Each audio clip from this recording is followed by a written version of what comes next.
everybody, and welcome to the next episode of the Zero to Funded podcast. I'm here today with James, who is the CEO and co-founder of Sticky. I don't know whether you want to give us a bit of an intro and say hello, but...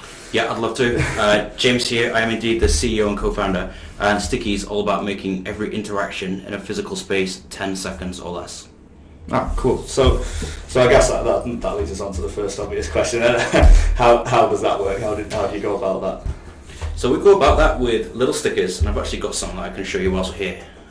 If you excuse me for a second. Because this is the fun part of the business, I promise you. Here we go. Right. So you can see on the little stickers here, they're always the same shape and size, but inside of the sticker is about our customer's brand and call to action. In other words, it tells you what to do. Now I know that's not easy to see, but this one says feedback. This one here would be where to, and you can tap your phone on the sticker and you can achieve what the sticker tells you. Now, more than half of our customers take payments, and so we make it possible to take payments anywhere by turning any surface into a point of sale.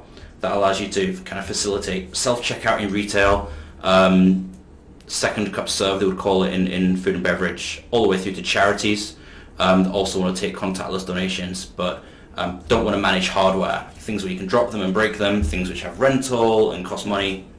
You know, stickers are, they're not disposable because they last forever, but you might as well think about them like that from a cost perspective. And we're here to just improve consumers' lives by making every interaction, everything they do in a physical space, just a bit quicker than before. Cool. So like, where did the idea for that come from then? Like, how did you kind of get from A to B with this product and get it to this point? Like, so right at the beginning of our journey, we started out with stickers that could tell you a joke. Yeah, it's funny but true. And this was quite an important moment because the first thing that we realized from a kind of software perspective was that you don't want to hear the same joke twice. Yeah. Because then it's not very funny, right? Yeah. And I find that my dad he tells the same joke every Christmas, and it's not very good. And I'm not going to tell you what it is. It's very embarrassing. And so we needed to make it easy for people to not hear that joke again without creating an account. Because no one's going to create an account or accept a cookie banner or something like that just to hear a joke, right? And then we also needed to see where are the jokes kind of getting told, right? You know, are we seeing most success on the tube? If we put stickers in pubs, do they perform better there? So we realized very quickly that every sticker needs to be unique. Yeah. So we solved a bunch of engineering sort of challenges to make both of those things possible. Then we put payments in through Stripe, and we realized, well, people can pay for things as quickly as they can hear a joke, which is quite exciting. And that's where the economic model came from. And on that basis, we were able to raise our pre-seed round in 2021. Oh, nice. So like you got this pre-seed round, and then how did you kind of go about? Because I presume at that point the product was in really early stages of like development. So how did you then go about getting it to like this point now, where you've now raised another round of funding with it? Like, so in short, by listening to your customers, I'm sure everyone's going to say all these kind of things, but it's really true. You know, the Y Combinator motto is build something that people really want. Yeah. And with this kind of technology, one trap it can easily fall into is making something that's really exciting and there's all these possibilities, but doesn't really sell. Yeah. Because it's just theoretical, right? It's kind of like someone gave you a 100,000 piece jigsaw. That'd be exciting because you think, oh, I'm going to be busy forever. But actually, is that something people really want to do? Probably not. They want to solve a smaller one. They want to focus on something that's a bit more focused in the market. And so we were working really in two streams of work. The first was like customer focus and solving specific problems that got us traction and got us revenue, but then also making sure that we had that kind of breadth and attractiveness to VCs where there's a huge market that's available. Yeah. And so we're working on both of those at the same time. It's obviously not an easy thing to do, but ultimately raising money comes off the back of traction and success. Yeah. So that was always the focus of those two things. So how did you find it actually? Because like whenever I suppose people, they either find it quite, if you've got a whole plan sorted and everything's like been thought through from beginning to end, sometimes people can find it quite easy, and the first investor that comes along, it's like, yep, sold, good. But then other times it's like you get a lot of rejections and a lot of pushback from people, and how did you actually find it? Like, you do. I think that no's in raising money are probably quite healthy. They say that the second best thing to a yes is a no. Yeah. The worst part is where you don't know either way. Yeah. And that means that you're not interesting enough for a VC to actually give an opinion. And that's the bad part. If you get a no, it means they've actually thought about you a bit. Yeah. That's good, believe it or not. That's really good. And you've got to try and push to find out why it's a no. And of course, they usually give this catch-all message of, well, we're a bit early, or something like that. And they do that to retain optionality, to give them freedom in the future to invest without looking like an idiot. Yeah. Right? Because if they go and say, you're wrong for these reasons, and then you're right, then those emails, unfortunately, tend to get shared on Twitter quite a lot. Yeah. So they'll always give you something abstract you can push. Try and find out a bit more. Nice. Once you do get a lead investor, things are obviously much easier. Yeah. Because in the investment world, every investor will want to say, well, we are contrarian ourselves, and of course we have our own opinions and other things. Good investors are like that, and we're lucky to have those. But most investors look for other investors to make a decision first and de-risk it. And that's just a funny thing about the investment world, I guess. Yeah, I spoke to a couple of people that have said that, where it's like it's took them 3-4 years to get the first investors on board, and then as soon as they announce that they got some money in it, suddenly everybody goes, oh no, I want a piece of it. It's fear of missing out, and it's a huge thing in the investment world. Now, thankfully, the way that you kind of structure an investment deal, there is a place for different sizes of investors and different types of investors as well. Ones that nearly always lead, and they lead because they like that. Part of it's egotistical, part of it's just their business model. It means they get the most equity in the round. Yeah. That's fine. Other ones can't lead, and that's because they can't raise enough money, or they choose not to raise enough money. Yeah.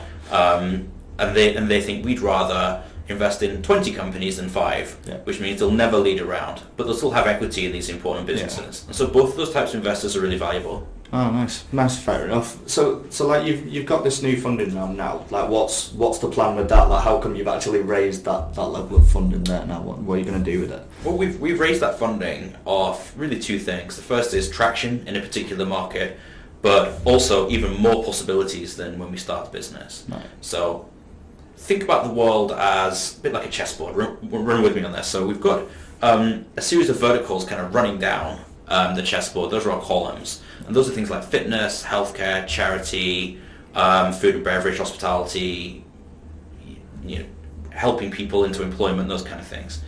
Now, most startups kind of either serve one of those. Yeah. And they say, right, we're a startup that helps people get a job, or we're a startup which is like the next generation hospitality system you've never seen before. Yeah. That's like a verticalized approach. And actually, I think those businesses can be very successful. But we're a horizontal business. That means you can serve all of them with the same technology at the same time. Right. So that gives you effectively a target market of the entire world. The entire world's a physical space. We can solve any problem in a physical space. That in itself wasn't enough to raise money.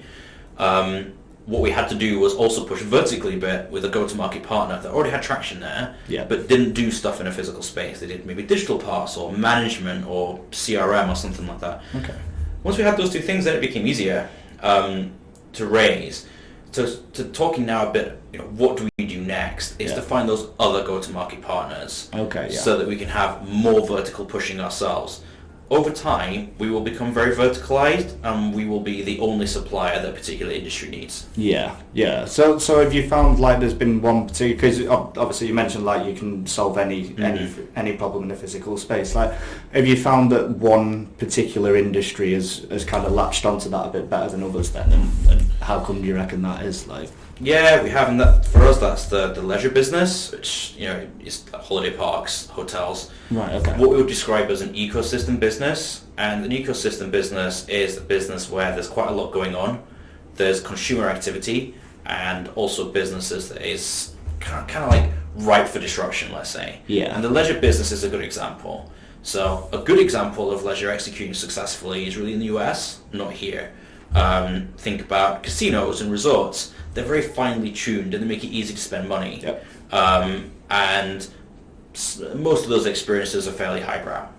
Yeah. In the UK, we don't find that so much. And it could be like that, and that's where we're here to help. So think about the consumer's journey in leisure. All starts from checking in. Yeah. That's usually a painful experience. We all know that from hotels. Yeah. So we can make that 10 seconds or less very, very easily. Then for all the times you're on the park, some people have already paid for all of their spend. And so why make their lives difficult? Some people haven't though, and you spend each time. And so you kind of got all these different factors and different types of people interacting. Because Sticky remembers who you are, like not getting the same joke twice. I mean, if you're effectively all inclusive, then your journey is just the same speed as someone who has to pay every time. Yeah. Your world is just a bit different when you interact with the stickers. And then of course you have checkout, you have retail environments, food and beverage, games for the kids, discovery trails, and all those kind of things. And so for a leisure park to find different suppliers to do all of those things and integrate it together would be really hard. Yeah. And quite expensive. Yeah. Yeah, fair enough. Like I'd say, like for like our network anyway, like especially considering the people that like we represent, like in terms of the product, they'll be interested how you're actually going to scale that out. Yes. Because it's like with something that could potentially be like a global product, like the scalability needs to be there and stuff. Like, is that something that you factored in with it? We definitely have, and so I'll talk a bit about the different parts of that. The first is that we are already an international business, right?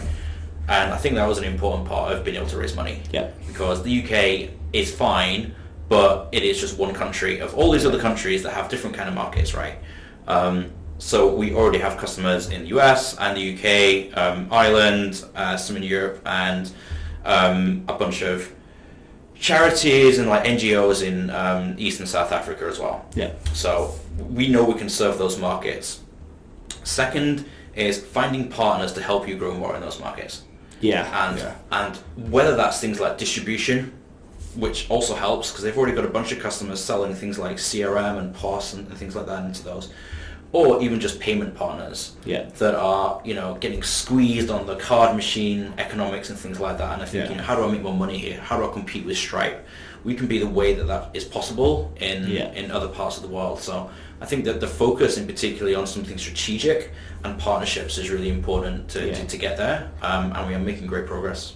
Nice. So, like, we've worked with like a few fintechs that are doing, like you mentioned about like cutting costs for people that are in the payment space and stuff. It's quite a big thing at the minute because what they've kind of explained to us is that like Visa and MasterCard and companies like that just have like a huge monopoly over everything, and it makes it incredibly difficult for new card companies or people that are making these payment rails to actually kind of make any money off it. So the whole thing is trying to break that up a little. Is that kind of like a key area for you then, like within the business, like the actual payment side of things? It is actually, and we have made sure that we don't make assumptions around the way that people pay. Yeah. This is really important because whilst in the US and the UK, everyone's got a Visa or a MasterCard. Yeah. When you look, to the right in the world, you don't see that being the case. Right. And so if you said, look, we are like the quickest way to take card payments, that's actually not good for the markets that you want to move into. Yeah. Because card payments work because it's a two-sided marketplace. There's a bunch of issuers like your bank giving you a card, and there's a bunch of merchants that have card machines and accept them. And we cannot be the company responsible for putting that two-sided marketplace into a country that doesn't accept cards very highly yet. Yeah. We can't do that because we don't have enough money to do it. So you have to look at what actually works there. And so part of our software engineering as a fintech is having an abstraction layer that says we can take any kind of payment, not just a card payment with Apple Pay, which is really quick, but other ones as well, like fund transfers and other things. So we've got that. Inside one of the sticky flows, which is what happens when you tap your phone on the sticker, you're going to see that button that says pay on it. Yeah. And that's what we call the right code, whether it is Visa and MasterCard here in the West, to something else that's more local. We're using that abstraction to pull in the right method and load it up dynamically. Nice. So I guess like more from like a like just changing direction a little bit, like more from like a personal point of view from you, like how come, because you've obviously got a technical background, like you come from software engineering, why go from that and then start your own? How did you get to the point where you're like, I want to start my own business here? Was that the plan, or did the concept come first and then you go, oh no, there's something here? Like it's quite difficult to answer, but I think it's usually both of those things. Right. So I've written code for a very, very long time, and the first projects that I worked on were for me and helped thousands of kids make their own Nintendo DS games. Right. And so whilst you can think about that like a software company, it's really the start of an entrepreneurial journey as well, of making something that didn't exist before and was valuable to people. Now, that business didn't make a lot of money, only because there was a small number of kids that could actually pay for things. Yeah. Kids don't have credit cards, not that many people had a PayPal account. It's about 15, 20 years ago, bear in mind. And not that many people had a Nintendo DS. Yeah. But, I was 14 when I was running this business, so I was like, this is cool. This is, cool as it gets, right? And so I'd already got a bit of a taste of that. Now, to build a business with the same aspirations as Sticky, you've got to raise money. That's almost certainly the hardest part of being an entrepreneur. Yeah. And that's where I really had to lean into it and learn how all of those investor relations work, and how to close a round, and also do it during COVID and a slight recession and a thing. But that's all part of the fun. And I think if there's one thing you get out of being an entrepreneur, it's that there's all those different hats you have to wear, all the way from thinking about it like a software company, like my previous job was as an engineering lead. I think the world can be more interesting than just writing software. Yeah. And I'd encourage people to have a go at all the non-software stuff and just see where it gets you in life. Yeah. So do you prefer like the non-engineering side of things now to like do you prefer like technical or hands-off work now that you've done both? Like, I think that software developers get comfort in writing code. Yeah. Because it can't really hurt them, right? If that makes sense. They can't really tell you no. If the code doesn't work, you can say, right, I'm going to come back tomorrow morning and fix it. Whereas people problems tend to be much more difficult to resolve, because they're not as predictable. Yeah. And so it's very tempting to live in that idealistic world of I'm just going to step back and write code now. Yeah. You've got to try really hard not to do that, because you yourself cannot scale as a software engineer. You have to have other people that write code with you, and help you on your vision. Do I enjoy the people stuff more or less? What I really enjoy is helping people achieve things, right? And that sounds really abstract and really lofty, but when I look at what our customers get to do, all the way from SMBs through to really big businesses, I think we've made quite a big difference there to how that company builds software and has created additional revenue streams for them. Yeah. And so when I think about that, I think I'd actually rather do more of that than write code. If I spend time on it and that's the result, then that's good. Yeah, so it's more about like the end product and like achieving things with other people and stuff like that. Like. I mean, ultimately, think about what code is. Code is a way of telling a computer to do something, and you've instructed it and say, right, I'm going to teach you how to do a job, and now you're going to do that job forever, so I don't have to do it anymore. Yeah. It's like automating something in the house. I've told the lights to come on in the morning, right? But multiply that by like 1 million lines of code or something. Yeah. That's what it really is. And so you can almost think about coding really as just a method of expression, but what you're really doing is higher level, which is solving problems irrelevant of the code. Yeah. Yeah, no, I get that. Like, a lot of people that we speak to say the same thing, where it's like it's almost like it's more than a job for. It's a lot more creative and a lot more artistic than people think as well. Like with the solutions that you guys come up with. Like, is programming art or science? Yeah. I mean, I'd have to go more on the artistic side. The reason for that is when code is really simple, it probably is quite scientific because there's a small amount of it, so we can reason with it and say, right, all the code fits on this piece of paper. I can actually logically go into the code myself and run through where the computer would stop and say it's here. But when there's 1 million lines of code, it becomes difficult for humans to do that anymore. Yeah. And moving around large parts of code all at once is difficult. And you have to get creative and say, well, actually, we're going to make a bit of a... there's a phrase I want to use here. You want to make like an offset, or say we're going to have a compromise here and say part of that code over there is not very good, and it's just ended up like that because we're also listening to the needs of the business, and that's okay. And the art is in how we keep moving quickly as a business, without too much technical debt, but also enough that we can serve the customers quickly, etc. So that's art for sure. Yeah, definitely. I agree. So like You kind of mentioned to me when we originally spoke about this, you mentioned that you are going to have to scale out the product a little more, and you are going to have to kind of bring on more engineers and technical people into the fray with it.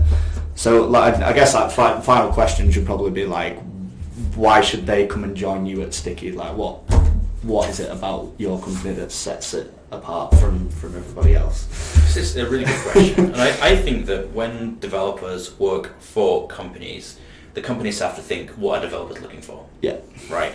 Now, the advantage of a huge corporate is that for some people it's quite safe. Yeah. You get to work for a brand that everyone's heard of. Yeah. It's not risky like a startup that, where things change all of the time, requirements change, job functions change, and you have to do a lot of different things.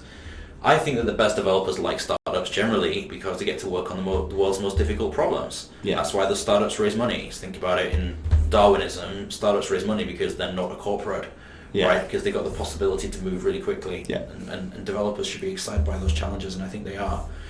I think that's kind of the crux of it, is making sure that you push the boundaries, that there's important work for people to do that will help you get the best candidates.